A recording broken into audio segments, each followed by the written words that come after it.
ไม่สูงค่ะไม่สูงพ่อแม่พี่น้องเป็นเมืองไทยเฮาก็ผู้คนขนาดไม่สูงค่ะวันบ่ได้ก็ขาเฮาเอ๋มาลาดด้วยโดยลองคือวินตึกในการหาวในขณะคือวินตึกผ่านในการหาวเป็นคือวินที่เมืองมันในขณะที่อันเมืองมันหรือว่ากองทัพหรือว่าในทักซึกมันไล่เอามาใจน่ะในขณะตาเหลียวเนี่ยไล่มีอยู่ที่ซู30ในขณะชื่อมันว่าซู30นะครับว่าตั้งไว้แลตั้งคล่องแคล่วมันได้เพราะว่าบินที่เมืองมานเขามาในใจเขายามหมอก20 เมตรบ่ถึงดีกันนะถึงกรุงเทพลำเดียวนะครับว่าเฮอวินตัวนั้นเราเป็นเฮอวินป้ายแกดที่แลนดินในเมืองมานที่มานเขาใจอยู่นั่นมานเขาอันอะไรเฮอวินได้มาอยู่ในนาทีคุ้มกำของเขาเนี่ยมีอยู่ที่ทางไกลเมืองไทยในทางห่างไกลมันมีอยู่ที่6 ปากกิโลกว่านะครับเนาะ6 ปากกิโลเมตรนะครับว่าแต่เฮอวินเฮอวินตึกเนี่ยเป็นซู30นะครับว่าชื่อเฮอวินในขนาดซู30นะครับแล้วก็ไล่มาแข่งกับแข่งกันตั้ง SME นะครับเนาะซู30 SME นะครับว่าเครื่องบินลบตั้งนักมัน34 ตันนะครับเนาะ34 ตันเนี่ยแล้วก็ใส่หมากกองหรือว่าแขนหมากหรือห้อยหมากไว้ที่มือเครื่องบินได้ไล่อยู่ที่8 ตันตั้งนักมันขนาดในเมื่อปี2026เนี่ยเครื่องบินตัวนั้นไล่มาประจำการนะครับภายนอกไล่มานเขาเลยเอามาใช้ในกระบาลเขาเลยมาไว้ในนาดินในพุ่มกำปีอันเครื่องบินตัวนั้นแต่เลยมาไปจอมในเมืองมานนะครับเนาะหันมาไปจอมในเมืองมานถึง9 ปีอยู่ในกองทัพละเอียดแห่งกองทัพเมืองมานนะครับเนาะตับเมืองมานนะครับเนาะอันในเฮอร์วินอันในรายว่าเป็นเฮอร์วินอันเจ้าแหล่อันรุ่งแรงของเมืองมานคณะเฮอร์วินเนี่ยเขาก็ศึกษาโดยมารายมันในกันเนาะเฮอร์วินได้รายว่าเป็นเฮอร์วินอันที่เจ้ารุ่งแรงตอนตามในตับซึกเมืองมานในกันเนาะอันเฮอร์วินได้ภายดังราชาเขาไล่ทดลองใจผ่านการเปิดนาซึกอยู่ตึกภายในกองเฮาได้เป็นหลายกรรมคณะภายทั้งราชาคณะรายใจเฮอร์วินตัวในมาเมียนอยู่ที่1เฮงกว่านะครับ1เฮงกว่านะป้องมันขนาดป้องมันเฮงกว่าและใจว่าอะไรว่าเกียที่ได้เฮอร์วินตัวเนี่ยกวาดล่างไรมดเขาห้องว่าเฮอร์วินตัวนั้นจุดเรดาร์นะครับว่าเรดาร์นั่นก็เป็นสัญญาณที่อันศัตรูหรือว่าผู้เขียนมันที่เข้ามานั่นเฮอร์วินตัวนั้นหันไรมดหันออกภายในร่างกายมันตา4 ปากกิโลขนาด4 ปากลักไม้ทะเลเพราะว่าคนว่าผู้เข็มเข้ามาว่าหมากเข้ามาทั้งหลายเนี่ยคือวินตัวนั้นเป็นคือวินคืนกับขับไล่นะครับเป็นคือวินตัวดาที่เอาไปแข่งไปตึกในกระหาดิจิเฮอร์วินเนี่ยลูกไกลเมืองไหลมากไกลยาวอันเป็นเฮอร์วินผู้เข็มที่เข้ามาตั้งไกลมันเนี่ยตา4 ปากลักนะครับ4 ปากลักได้เฮอร์วินเนี่ยเงียบไรก็เรียกว่าสัญญาณมันอยู่กับอะไรกันไรเฮอร์วินตัวนั้นไรว่าเป็นเฮอร์วินเขาห้องว่าเฮอร์วินยักษ์นะครับเนาะเฮอร์วินยักษ์นัก6 ปากนะแล้วก็กวาดหาแล้วก็กวาดหาอันเป็นก้นให้นั่นก็กวาดหาเป็นผู้เขียมันเข้ามาในถึงตั้งไกลมันในตา4 ปากลักในหันหมดในเหนือต้องผ่านเนี่ยเฮอร์วินตัวในฐานะแล้วก็ลอกเป้านะครับลอกเป้าหมายถึงว่าลอกเป้าหมายถึงว่ายึงอ่านเป้าหมายมันก็อยู่ไร15 กรัม15ลอกเป้านั้นอยู่เลยเหมือนถึงว่าลอกเป้านั้นเหมือนถึงว่า15 ปีขนาดผู้เขียนเนี่ยมาแต่15 ปีนะ15 ปีเนี่ยเรดาร์ของเฮอร์วินซู30เนี่ยเงียบเลยหมดสัญญาณอยู่ทั้งหลายมีห้องตืดเงียบล็อกเป้าเลยหมดพอมาปุ๊บเนี่ยมันปล่อยหมากออกโป่งใส่ไรหมดนะตอนนั้นเฮอร์วินตัวนี้แลว่าเป็นอันแข็งแกร่งอันรุ่งแรงของเมืองมานเต้นะครับมันเขาห้องว่ามันมีเรดาร์ได้หมายถึงว่าให้หันกูเข้าย้ำตาตั้งใจภายใน4 ปากลักไรหันหมด ในการหารหมดเฮอวินเนี่ยอำเลอเฮเฮอวินตั้งกรีเพนกรีเพนเฮอวินค่ะเนาะเฮอวินกรีเพน30นะเฮอวินในคณะตา11ลำนั่นก็6ลำน่ะเอาเฮอวินซู30นั่นไรเฮอวินซู30ซู30น่ะหมายความมาเป็นชื่อเฮอวินตึกในการหาอันเมืองมันได้เอามือประจำการในวันแรกมือว่าอยู่ในเมืองมันในเมื่อปี2026นะครับเนาะเฮอร์วินซู30น่ะแล้วก็อ่านเป็นเฮอร์วินราชาเฮอร์วินราชาน่ะกริวเพนนะครับเนาะตา6ลำอ่ะมันก็11ลำน่ะเอาเฮอร์วินซู30นำไรเพราะเฮอร์วินซู30มันอะไรว่าเป็นเฮอร์วินแข็งแกร่งมองด้วยเรดาร์ก็กว่าไรไกลแล้วก็ยื้อกว่าไรไกลล็อกเป้าหรือยังอ่านในล็อกไรกำเดี๋ยวแน่นะโบยื้อในแข่งบนห้องว่าทองใส่ผู้เขียนในกำเดี๋ยวนั้นไร15ปีที่ว่าทีในพวกมานั้นมันเรดาร์หมากลงมาป้องเนี่ยวินตัวนั้นไรว่าไว้ลงแหลมวินอีอันลงแหลมตอนต่างในเมืองมันในกองทัพเห็นแข้งของเมืองมันใจอยู่ในการนอนพอมาลาได้เรื่องเงาลายมันไหนมันเขาแน่มีเอ็นแข้งใหญ่เหมือนกันแล้วก็มีเฮอร์วินตาไผ่ตึกหนึ่งกลางหาวเฮอร์วินแม่งมีเนี่ยอำนาจเจ้านะเฮอร์วินแม่งมีอันใกล้เหลียปันเรียบอยู่เจอหิมพอมในนาทีคุ้มกำในเมืองใต้ก็ต้นทีหนึ่งนั่นน่ะเฮอร์วินนั่นเดียมลาเจ้านั่นก็เฮอร์วินอันได้ส่งกับจ้อยตึกกูตีได้กูน้องพี่น้องกูเจ้าคือนั่นอันมันเขาเลยส่งขึ้นมานั่นจานนั่นแหละนับว่านาเป็นจิ๊บไปขาเจ้านั่นน่ะเป็นจิ๊บมากริบได้ขาเจ้านั่นนะแต่พวกเนี้ยจะอันซู30ก็ได้เป็นเฮอร์วินลบอันคืนมาในกลางหาวได้มือป้นมาปี2 ปีแน่ป้นมาเข้าย่ำบ่ถึงเนี่ยมันไล่ใจแลนขึ้นมาเหนือน่านฟ้าของเมืองไทยในขณะผังซ้ายแดงทั้งเมสอดทั้งตลาดทั้งจังหวัดตากทั้งเมสอดในขณะในขึ้นมาแล้วก็ป้นนาทีกุมกำในเขตแผ่นดินไทยเขามานะเป็นห้อนลูกล่ามอาทิอาณาลูกล่ามลูกล่าม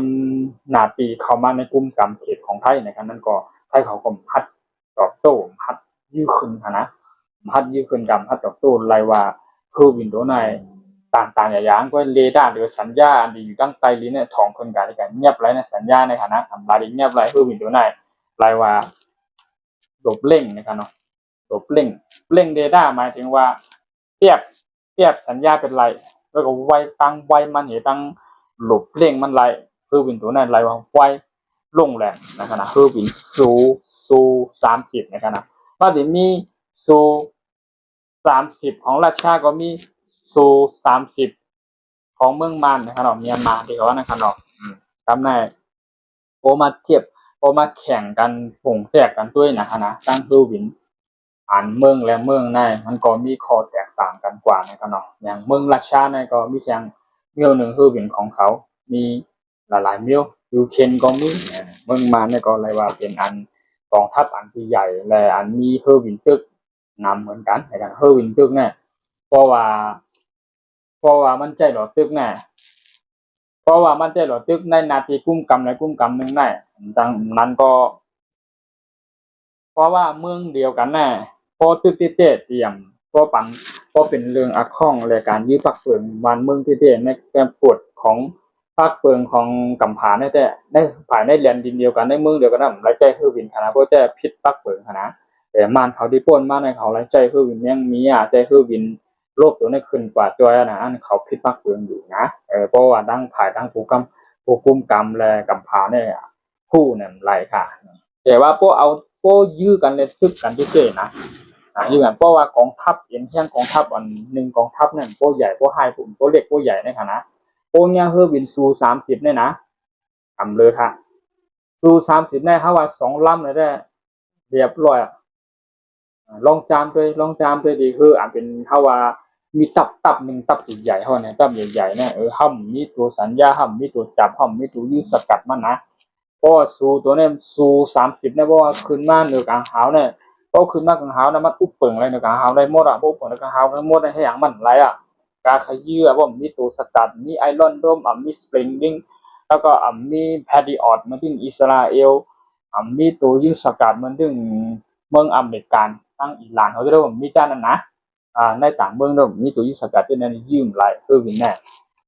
วินแน่มันดีมี เปรียบเรดาร์นะครับบนห้องหลบเร่งเรดาร์อะไรหมดขันในกลางหาวเนี่ยเพราะเป็นสัญญาณมันได้ขึ้นยังไงล่ะสัญญาณมันได้ขึ้นที่ไหนนะมันได้ขึ้นเส้นเป็นเส้นสองหาแล้วก็ฮู้ว่าผู้เขียนได้มาทั้งหลายวินตึกมากหลายที่ฮู้นะก็เลยวินเนี่ยมันหลบสัญญาณอะไรหมดขันนะหลบสัญญาณหลบเรดาร์อะไรหมดก็เป็นในแรงเมืองแน่เพราะเป็นเมืองใหญ่ขนาดเพราะเมืองใหญ่แน่เพราะเป็นเมืองใหญ่ในหนึ่งเมืองแน่ค้าเดลัดนี้แจกอาทิตย์เตะผมแจกมันขนาดเมืองใหญ่เพื่อนเมืองที่อันนี้วินตึกอันเขียนเพื่อวินตึกเพื่อวินอันลุ่งแรงอันทรงพลังและตันสมัยที่สุดในกำไพกันเนาะอันยากที่สุดเพื่อวินนั่นเมืองนั่นเอาว่ายุตัวอย่างเมืองอิสราเอลเท่านั้นแหละเมืองอิสราเอลน่ะเพราะว่าเพื่อวินตึกมาถึงเนี่ยถ้าว่าตา3 ปาก 4 ปากโลเนี่ย4 ปากลักเนี่ยนะตั้นถึงในเมืองเขานะเรดาร์ของเมืองเขานะมันถึงสุ่มเป็นนุ่งผาชีเนี่ยมันเป็นพวกกำแพงห้องผาชีเมืองบนห้องสุ่มเขาสุ่มพักนั่นมันได้สุ่มไว้เนี่ยนะสัญญาณนี่ออกให้ไหนหันหมด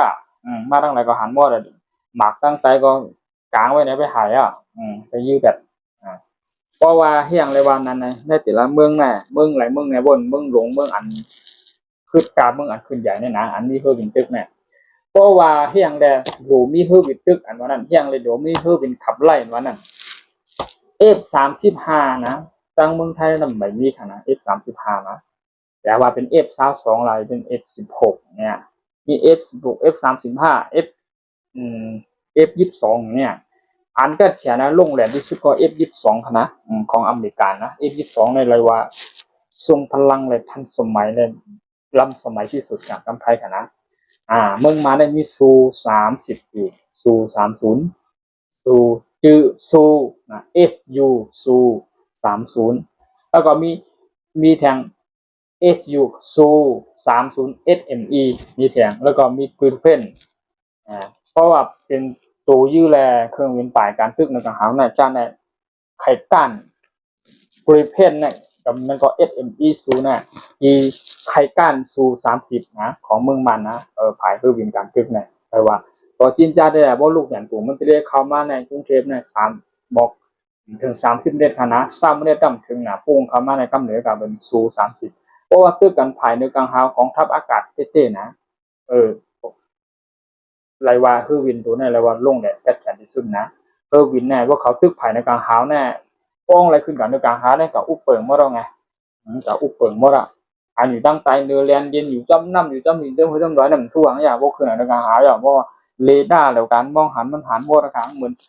อนพงว่าเป็นพงจ้าลีในกองที่มีกองโทรศัพท์วิดีโอกริถ่องไรไกด์ที่หาดีในขณะหาได้ยุคผมแจ้งขณะปนพงก็ปนพงจ้าดีในก็ป้อถัดปุ่งก่อนทางดีเล่ากว่าไรไกด์นะครับแล้วก็สัญญาณก็กว่าไรไกด์ดีนะมันที่ในขณะนั้นวินลบกับวินตึกในกลางหาวก็เหมือนกันเพราะว่าสัญญาณอะไรดีวินมันลงแรงแล้วก็ของกาของเป็นห้องของทันสมัยเทคโนโลยีทันสมัยในกำไพหนาตอนห้องวันไหนเพราะเป็นที่นั้นก็ยื้อกว่าไรไกด์หันผู้เขียมไรหมดทองหลังแล้วก็หันหมดนั่นกะมันดิ่มว่ามันดิ่มทองกันมันดิ่งพงนะคะนะเพราะมันดิ่งว่ามันมีจอนะมันมีห่างกดติดในเครื่องบินนั่นขนาดบนห้องว่าจอเรดาร์นะครับมันติดด้วยจอเรดาร์ของเครื่องบินนั่นเดี๋ยวมีจอใหญ่ๆมอกตานจากอุกในขนาดหมอกจากอุกในขนาดเป็นที่ไหนแล้วก็ว่าตานจากอุกนั่นที่มีอันเต็กขนาดอันหมดขนาดนั้นที่อันนั้นที่ลงกันแล้วนี่ยื้อกันแล้วในกว่ากันแล้วในกว่าดังซ้ายในกว่านั่นคือมันได้ลงผู้เขียนได้มาทั้งหลายเดต้าเนี่ยสัญญาเนี่ยที่จับไรหมดเขาเรียกสัญญาเนี่ยเพราะว่าสัญญาเนี่ยเพราะว่าสัญญาตัวนี้จับไรหมดขนาดมันที่เขาว่าผมแจ้งอันนี้เป็นจอในเครื่องบินกลางหาวในอันตึกนี่นะหันหมดค่ะเครื่องบินตึกบ้านทั้งหลายหันหมดผู้เขียนมาทั้งหลายหันหมดบ้านทั้งซ้ายบ้านทั้งขวาบ้านทั้งตกบ้านทั้งออกเครื่องบินจึงหือมาหันไรหมดตั้งไกลมาตรา4 ปากลักนั่นไปตั้งถึงมาตรา4 ปากลักนะลูกเกี้ยงใหม่เมื่อไกลมีสายขนาดนั้นก็ลูกที่มีสายเมื่อเกี้ยงตุงขนาดตั้งไกลตั้งแต่นานกันนะหันกำเดียวจอในที่ห้องตาไม่คืนน้ำเดียวเขาคืนน้ำไปล็อกเป้านะก็ไหนไปเทคนะมดเทคล็อกเป้าเครื่องบินเนี่ยแฮมแจ้ละพอล็อกเป้านะก็ไม่เครื่องบินมาทางไหนมาทางซ้ายล่ำมาทางขวาล่ำมาทางตกล่ำทางออกล่ำมากูตั้งเนี่ยมันล็อกเป้านะเครื่องบินเนี่ยพอล็อกเป้าปุ๊บบินปุ๊บขึ้นไรหมดได้หายไรหมดเพราะภายในกลางหาไม่ได้อุปเปิงไรหมด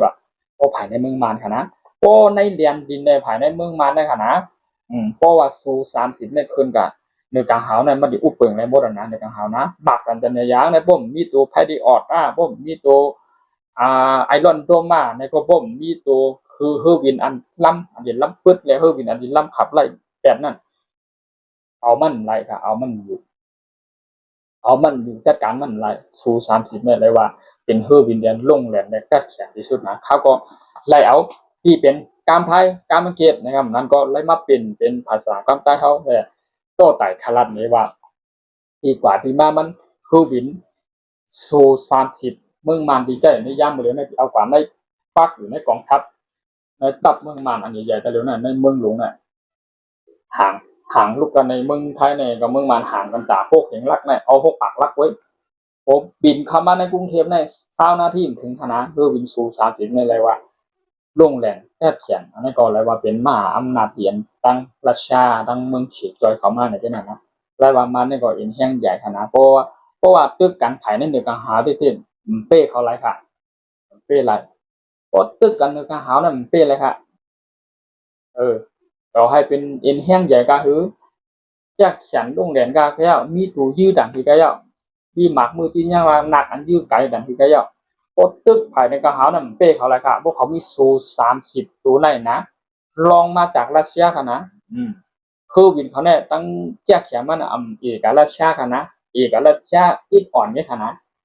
วินสู30เนี่ยค่ะนะอย่างแรงมันเขาเพราะว่ามีปัญหากันต้ม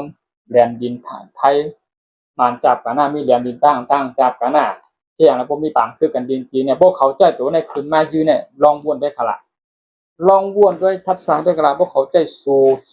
30ปัดขึ้นมาเด็กกังหาวเนี่ยอันนั้นเขาดีใจเรดาร์เขาดีใจสัญญาเรดาร์อะไรเขาดีใจการมองเห็น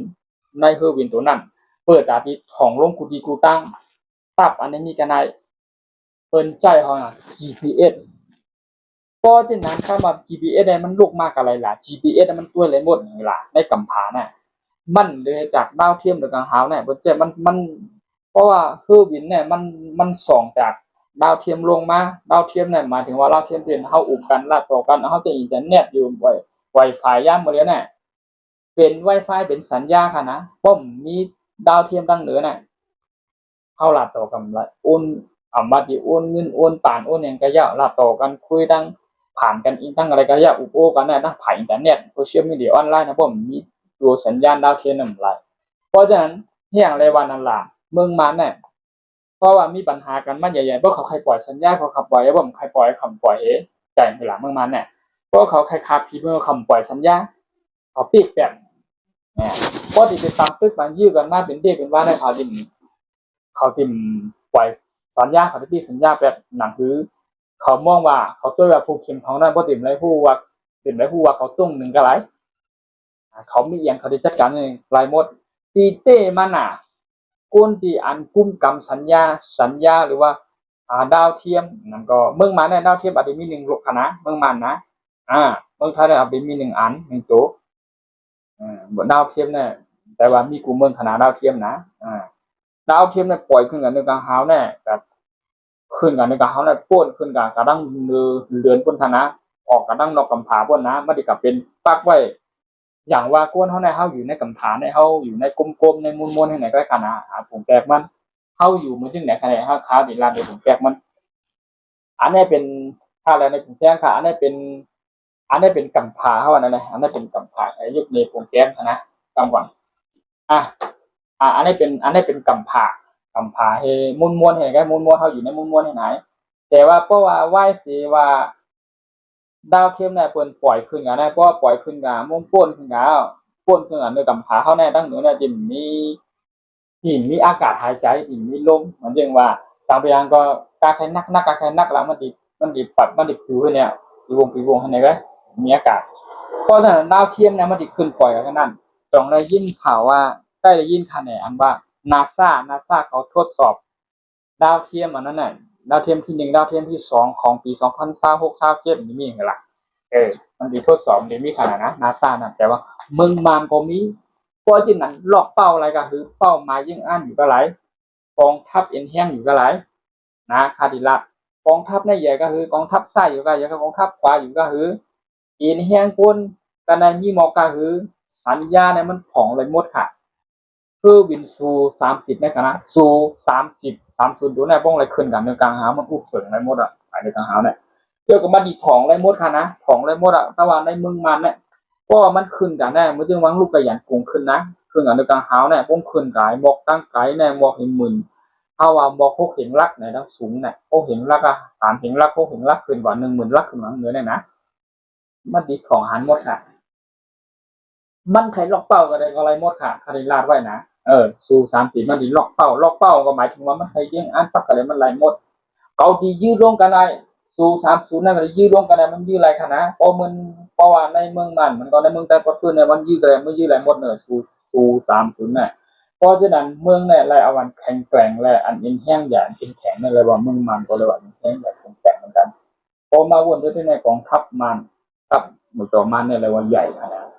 มีเพื่อวินทึกในทางหาวขนาดทึกอะไรยี่อะไรไรหมดป้องขยี้ขนาดพอขยี้เต้ๆยื้อไรหมดค่ะนะป้อมพิษพักเปิงลองพักเปิงมันได้กับฐานในขนาดตีเต้พักเปิงมาหามกันว่าอย่าตียื้อบนในเมืองเดียวกันแล้วใจคือวินยื้อขนาดแต่อันเขาหายื้ออันเขาเหลือหายื้ออันเขาเลยจะหาตึกเหก็เอาเพื่อวินจะตึกแม่งมีจะตึกนั่นมันเป็นเขาพับพักเปิงกับฐานใช่ตีเต้มันไรค่ะไรพวกเอาพักเปิงกับฐานไว้ได้เดือดไรนะอเมริกันหุ้มไรค่ะนะเพราะฉะนั้นการที่ยื้อได้อันยื้อไรหมดมาอยู่จำอยู่ไกลนะตา3 ปากลัก4 ปากลักนั่นแหละมันมองหันไรหมดเพราะว่ามันขึ้นกับครอบคุมกับอุปเปิงในกลางหาวมันไรหมดค่ะไปในกลางหาวเนี่ยยื้อกับไรในเมืองมันเนี่ยเหนือเมืองมันเนี่ยมาเป็นเมืองใต้ปดปืนเฮากุฏิมาเป็นในเมืองมันที่เขาอยู่คุ้มกำอยู่นั่นกุฏิคณะเพราะว่าคือวินอ่ะคือวินภายตึกเดือกลางหาวเนี่ยสู้30เนี่ยขึ้นกันเดือกลางหาวนะหลอกเป้ายื้อไรหมดค่ะนะยื้อเข้ามาในเมืองไทยก็เลยนะยื้อกันที่บุญถึงมาในเมืองหลวงกรุงเทพก็ไรกันนะไปถึงมาเลเซียสิงคโปร์บนค่ะนะเพราะว่ายื้อกันเต้ๆภายตึกเดือกลางหาวเนี่ยเมืองไทยก็ไปมีตัวแพทริออตที่เขาว่าแพทริออตตัวยื้อสกัดนั่นก็บนห้องว่าไอรอนโดมมันก็บนห้องว่าเครื่องบินขับไล่ได้มีเมืองไทยเนี่ยเลยว่าแขนดงแหลมสุดยอดเมืองไทยก็เลยว่าเป็นเมืองที่อันขึ้นใหญ่ไม่สูงค่ะนะเพราะภายในเมืองเต้ๆน่ะเพราะว่าภายเฮอวินการตึกเต้ๆได้เฮอวินอันดงแหลมอันตึกได้อาจไปแข่งตั้งเมืองอาจไปแข่งมันได้ค่ะนะเฮอวินได้ค่ะนะสู้30เนี่ยไม่ง่ายค่ะนะสู้30ได้ค่ะนะแต่ว่าเป็นเฮอวินตึกอันลงแหลมแล้วก็เป็นตับเปราชาลงมาอินได้ค่ะนะเป็นตับเปเมืองราชาค่ะนะตับเปเฮอวินเมืองราชาค่ะนะสู้30ค่ะนะนั่นแหละที่เขาอะไรมาลาบในที่ป่องที่ป่าที่มามันเกี่ยวกับเลยลองเฮอวินไหนค่ะนะอันเปิ้นเลยฮัดอันเดฮัดตึกกันอยู่เป็นปังตึกกันอยู่ในเงาลายยามเมื่อเหลียวในเมืองใต้ปอดเปิ้นค่ะนะอันเดใจหมากมือจิ้นยามอันเดไหอยู่ลอยในลอยปัดกันเฮปล่อยหมากใส่กันในยื้อ M16 ใส่กันในแอคก้าใส่กันในยื้อหมากป้อมปล่อยกันเฮมีกล้วยยอกหายกันเฮจังน่ะตีงเนี่ยตีจังน่ะท่วงค่ะนะโปญญาสู่30นี่เลี้ยวพ่องค่ะเลี้ยวพ่องค่ะกาใครเรียนเขียนกาใครเปรียบเขียนละกาใครทับใหญ่กาใครแห้งใหญ่ค่ะนะโปญญาจ้าเนี่ยเรือค่ะนะเวลาเรือค่ะสู่30เนี่ยนะมันหรือลัดซื่อๆค่ะนะเมืองอันเล็กๆลอกๆในตั้งโกค่ะนะสู่30เนี่ยค่ะนะป้องขึ้นมาสักหาล่ำค่ะล่ะป้องขึ้นกันอุบเปิงนึงก็หาล่ำเลยหายกำเดียวค่ะล่ะเละเทพลับคาบเป็นหน้ากองหมดค่ะนะการมองได้ค่ะนะบอกว่าเป็นเฮอร์วินสู่30นั้นมันเลยว่าเป็นอันลุ่งแหลมเหมือนกันจับปอกลอกเป้าหมาย15ตีกำเดียวค่ะนะอยู่เลยกำเดียว15ตีค่ะนะ15ตีเนี่ยมันลอกเป้าตาดนะ15ตีผูกเข็มนี่ก็แล้วเนี่ยอันเฮอร์วินตึกภายทั้งหลายมากกันมันลอกแล้วเมื่อขนาดยิงเลยกำเดียวต่างเนื้อแล้วนะตามนักตา6 ตันค่ะนะน้ำหนักค่ะนะนักต่างหมากลงเนื้อค่ะนะสู่30เนี่ยค่ะนะในเกาะเขาก็ไต้หวันข่าวครึ่งต้นกูลองในก็เลยเอาเกี่ยวกับเลยลองเฮอร์วินในการเอาข่าวก็เลยด้วยเกี่ยวกับเลยลองการบินและเฮอร์วินลบเมืองมานะครับก็เลยศึกษาตัวมาหึงเขาว่าเป็นจึงหือเขาเดี๋ยวอาทิตย์เปและอีปอง มันเป็นจึงหือในค้าก่อนนะหรือว่าเดี๋ยวเลยมาต่อไต่ขลัดนี้เปลี่ยนเป็นภาษาความใต้เฮานั้นเหไลลาดต่อ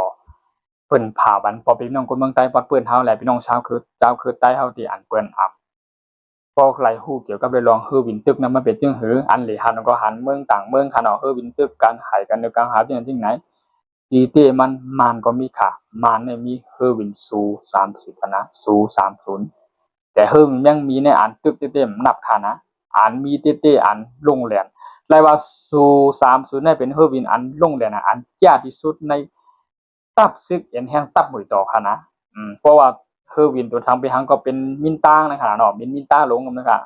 ทางเป็นกล้ามไทยก็เป็นผ้าเอกกันเลยค่ะนะคือวินตัวเนี่ยทางเป็นมากก็เป็นมากขาวกันเลยค่ะก็หล่อนักซึกเพื่อจูแน่โบตัวในคืนแน่โทนักซึกอ่อนตั้งได้กองทัพอะไรก็หัวลาบคาบเป็นนักกองหมดค่ะบนยาตัวในค่ะนะบนยาสู่30ในค่ะนะคาดีลาดไว้30ในไรว่าเป็นเฮอร์วินเดียนลุ่งแหลนค่ะนะเป็นตับเป้และเป็นน้องใจเฮอร์วินตึกของเมืองราชาค่ะนะสู่30ในค่ะนะกริวเพน6ลำถึง11ลำมาเอามัน1ลำตั้มอยู่ค่ะตึกมัน1ลำเป็นไรสู่30นั่นแหละไว้นะอันนั้นก็เป็นข่าวเกี่ยวกับเรื่องเครื่องบินลบหรือว่าเฮอร์วินอันภายตึกในกลางหาวของเมืองมันนั่นนะครับเป็นจึงหรืออธิเปดีกว่าที่มามันเนี่ยเขาก็เลยเอาที่เป็นความท้ายความมันเกล็ดเลยทัดสางด้วยก็เลยมาป่องแรงเนี่ยก็ปืนเผาใต้ต่อไคลัดนี่เป็นกำใต้ว่าดีกว่าที่มามันคือวินได้นะครับสังเกตว่ามีข่าวเงาเก๋ก็ไปลองข่าวใหม่ๆนอกเมืองในเมืองจึงหือนะครับก็เลยมาอัปเดตลงบันแทงคณะเขามาปั่นบันแทงข่าวอย่าลืมไปกดไลค์กดแชร์กดติดตามบันข่าวนะข่าวที่หาข่าวเงาเกี่ยวกับเรื่องข่าวเงากูตั้งกูลองนอกเมืองในเมืองเดี๋ยวมันลงปั่นเที่ยงย้อนสู้ให้ผมไม่น้องเขาอยู่ที่กินหวานก็ดึงคำชาตัวแต่สองคนกันเดียวนะครับไม่สูงกูก็ขายินโจมที่เขามาบันแทงข่าวช่องข่าวคุณต้นกูลองครับไม่สูง